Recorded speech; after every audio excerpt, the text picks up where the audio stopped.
So, after I published my debut Dune dashboard, members of the Dune team kindly invited me to come to DuneCon 2024 in Bangkok. Let me tell you, the experience was a total blast. Fantastic community, great talks, and some amazing reveals that tell us that the Dune team and leadership are going to continue pushing frontiers and that they're going to transform Dune into something much, much more powerful than the tool you know and love today. And I'm going to break all of that down for you right here. Let's go.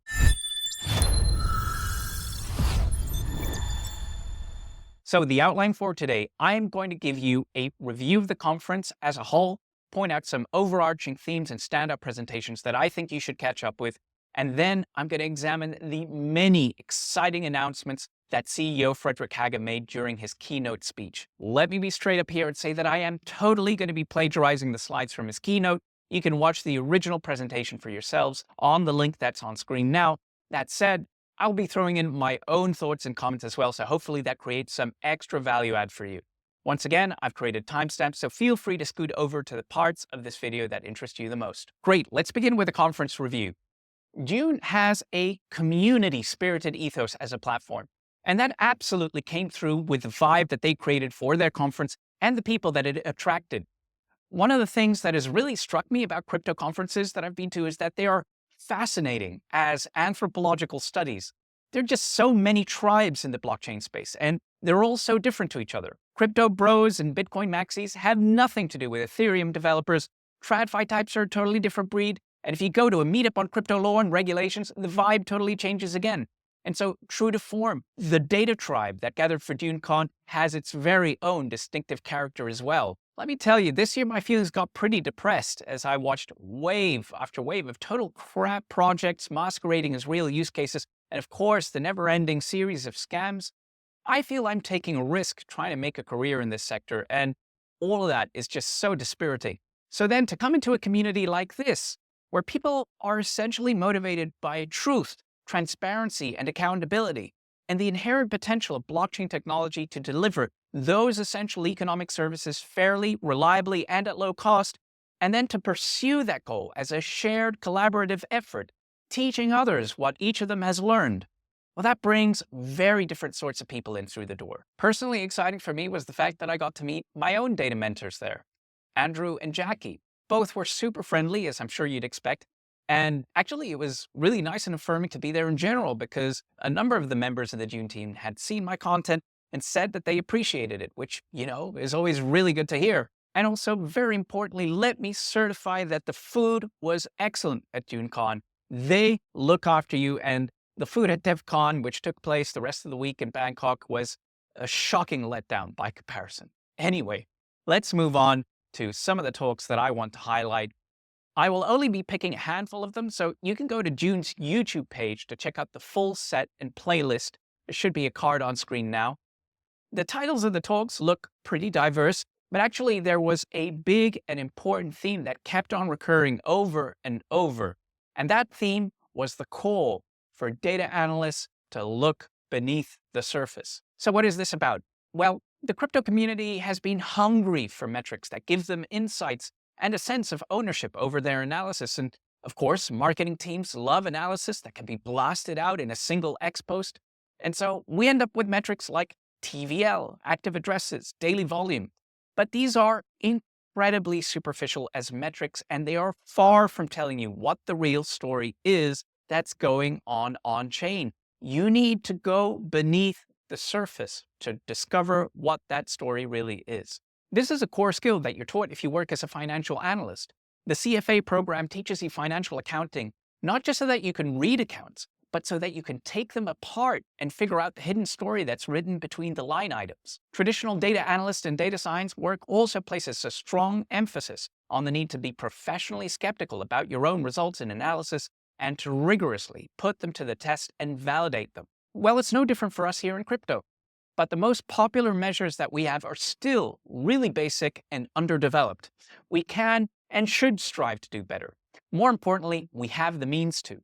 Many talks at DuneCon offered insights and guidance on how to do just that. Kofi's talk begins with a review of the UX revolution presented by Ethereum smart accounts, and then asks, well, if these accounts are so great, how many people are actually using them. What it shows is that the first measure you might think of using, a count of all these new address formats, just ends up catching loads of single-use addresses and bots. But then he shows us that it's really simple to do some common sense thinking to filter out all that noise and help us get beneath the surface of those initial adoption numbers to reveal the truth of the matter.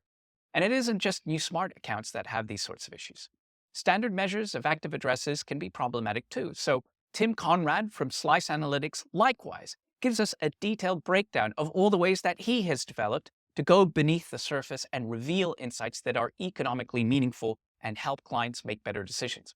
Again, some of the adjustments he performs are not rocket science. They involve very simple common sense filters based on the idea that we should look at what addresses actually do instead of just counting all the ones that are making one or two transactions. He goes on to explain, though, that the filters that you're going to apply ultimately are going to vary from project to project because different things are important for different projects. And he shares a scoring framework for address activity that he's developed to be able to handle those sorts of considerations successfully. We also got a talk from Visa's own on-chain analytics guy, Noah Levine. Super interesting. He pours cold water on the idea that we can use simple trading volumes of stablecoins to tell a story that they're catching up to the dollar value of transactions being processed on Visa. That is just not an apples to apples comparison because with stablecoins, you're counting in lots of bot and high frequency trading activity, which are fundamentally different to the kind of payment transactions for a final exchange of goods and services that Visa is processing. You need to look beneath the surface. Finally, we had an entire panel session looking at the TVL metric and the ways in which that falls short and what we can do to improve on it. So plenty of material to give you guidance and to help you start thinking more deeply about your metrics and your analysis. There are two more talks that I want to spotlight. Sonia Kim shared how Steakhouse Financial brings TradFi analytical techniques to blockchain data with a standout example of how they ordered the reserves of stablecoin DAI, it's now called something else, by MakerDAO, which is now Sky. I found this talk fascinating because it's a great example of the niche that I hope to find myself at home in, where a large chunk of the value add of the work you do comes from applying knowledge that you've acquired through the study of economics, finance, and risk to perform analysis that brings in this richer, higher level perspective that these theoretical frameworks offer. And the final shout out I want to give out here goes to Lizzie Wong. She gave a super engaging presentation, which includes an idea that's been playing in my head over and over and over again since I left the conference. In her talk, she stresses the need for us to advocate for data teams and data work as being a profit driver, not a cost center. That idea really resonated with me on account of the experience that I've had with startups that I've worked with who really treat their business as being mostly about marketing to the community and trading with little to no care about setting up data analysis or doing any kind of sustained, rigorous financial planning. I find this totally exasperating, and I suspect it's part of what has made finding good work a little challenging. So I really appreciate having Liz's idea clearly in mind to remember that we should always make sure that we're selling how our data work helps to drive profit. Okay, so it's time to move on to the main show. Fredrik Haga's keynote. Lots of super exciting reveals here, and I want to talk through them one by one. The first ones were the ones we were expecting. Dune has been doing tremendous work bringing more and more chains onto its platform, extending our analytical coverage to numerous blockchain territories far and wide. Now, this is amazing, but actually it throws up a new kind of challenge. How can we work efficiently even as the number of chains continues to grow? By using new Dune features that enable multi-chain decoding and analysis. Here's an illustration of the difference these features can make to the number of lines of code that you have to write. As Kofi says, it's a 10x improvement. This is actually a shift that's happening in more than one location. Etherscan are moving to a multi-chain API, and I can attest that these solutions are definitely needed. I've just completed work on creating a data reporting solution that had to collect data from numerous EVMs, and it was a bit of a pain to run multiple API queries, having to create looping code to handle that, and then wait each time for those APIs to give you a response for something that really should be able to be executed in a single call if set up right. So it's absolutely on point for Dune to be rolling this out. And all of it falls under a broader strategic mission to make data easier to work with. And in line with that, Fredrik also announced upgraded AI integration. Again, on trend here, these sorts of side-by-side diff-style comparisons are quickly becoming the standard that's expected for AI in all of the leading AI IDEs. So it's fantastic that we're getting to enjoy it right there in the Dune experience. We're also getting vastly expanded labels datasets. Now, this may not sound very exciting, but like decoding, having trusted labeling really helps level up the analysis that we can perform. And it saves us just so much time of doing this very tedious, back-breaking work for ourselves. And this information is really crucial because the biggest and most impactful insights aren't actually all to be found on-chain, but from enriching on-chain data with trusted off-chain data as well. So labeling is incredibly valuable, and we see that we're going to get some pretty broad coverage there, spanning 15 million addresses and 7,500 entities. Staying on this theme, we're also going to get more prices. Prices are arguably the most consequential economic metric, and from what I understand, Dune is now bringing a consistent internal methodology to generate all of their prices, as opposed to relying on third-party suppliers, which is what they've been doing until now. Then we got this reveal.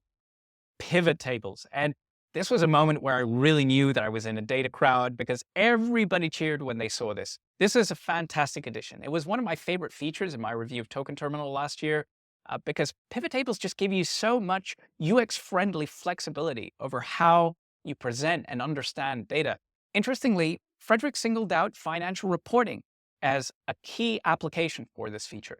And that's something that obviously gets me excited about the possibility that this is going to be an important and growing demand segment that I'll be able to serve. We are also now able to visualize query lineages. I know that I was needing this once I started splitting up my queries and chaining them together. And on top of all that, we get a new price plan.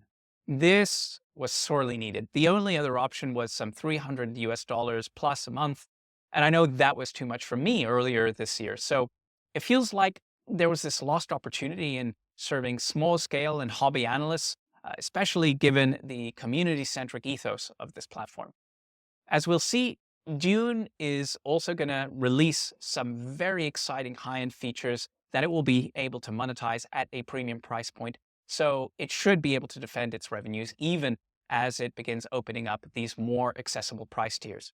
That said, in that strange and maybe a bit perverse kind of way, it's a little sad that we're getting this tier because as I explained in the video I made to explain how I put together my own Dune dashboard, being forced to work under the constraints of the free tier is actually a really good way to learn some valuable lessons in efficiency. I really do wonder whether I would have learned as much if I had all the extra space afforded by this new price plan. Anyhow, after all these reveals, Fredrik turns to that big recurring theme in the conference about the need for analysts to use metrics that look beneath the surface. Fredrik points out again that the current measures that we use to gauge blockchain adoption are flawed. Price is sensitive to speculation. TVL is often irrelevant and whale sensitive. Active addresses are often managed by bots. How do we get a more accurate view of on-chain adoption? Dune has a solution. It begins by refocusing our attention on three measures that are going to give us a better proxy for economic engagement. Transaction fees. At the end of the day, this is the real world value that people pay to take some kind of action on the blockchain. So it counts. Transfer volumes, which looks at the quantity of value that is moving from one place to another, but filtered for real activity, which excludes things like self-transfers. And then transaction count, a measure that counts activity independently of the dollar price. Dune is going to take all three of these and roll them up into a unified on-chain adoption index, the Dune Index. And you can see its debut public chart here. It begins 1st of January 2018, and you can see that it's calculated by weighting each of the three metrics we just looked at, 45% on fees, 45% on transfers, and the remaining 10% on transactions. Now, we could get into debates about this metric. Why these weights? What's the filtering methodology that defines what a real transfer is? Do the component metrics go far enough? Have other things been left out? Let me say that as someone who is keenly analytical and always interested in detail and the caveats and footnotes, it may surprise you to hear that those kind of questions may be missing the point here. In certain contexts, The primary value of a measure is to be able to create a consistent benchmark that allows us to be able to compare different projects with each other and to create comparisons of a single project over time. For such measures, it is often helpful to have ones which are conceptually simple, not only because they are easy to calculate, but because they are easy to understand. Finally, we are still dealing with data that has limitations. The pseudonymity at the heart of the current generation of blockchain technologies makes it hard to precisely ascertain things that are of important and fundamental interest. Speaking personally, I think we're going to have to let go of some of these rigid attachments to pseudonymity, or as Paul Brody, head of blockchain at EY, said, privacy and anonymity are not the same thing. I'm hopeful that ZK Tech will give us solutions that are going to be able to support richer factual disclosures that at the same time protect and do not compromise our personal privacy. But we're not there yet. So taking the limitations of the data as they are and respecting these other priorities we have of working with a simple and understandable measure, I think what Dune proposes here is a great solution. But if you're not happy with it or you want to tweak it, no problem. Dune are going to be completely transparent about how it's being calculated and give you simple access to be able to fork it and modify it for yourself. And as you can also see here, you'll be able to filter this measure out for different blockchains and see how much each of them contributes to the aggregate measure. And all of this harks back to something I said in an earlier video when I said that better tokenomics needs data. I was getting exasperated because token economics was just feeling too theoretical and hypothetical. Even guys taking mathematically sophisticated approaches with simulations are ultimately still just standing themselves up on theoretical assumptions without testing or tuning their models to real data.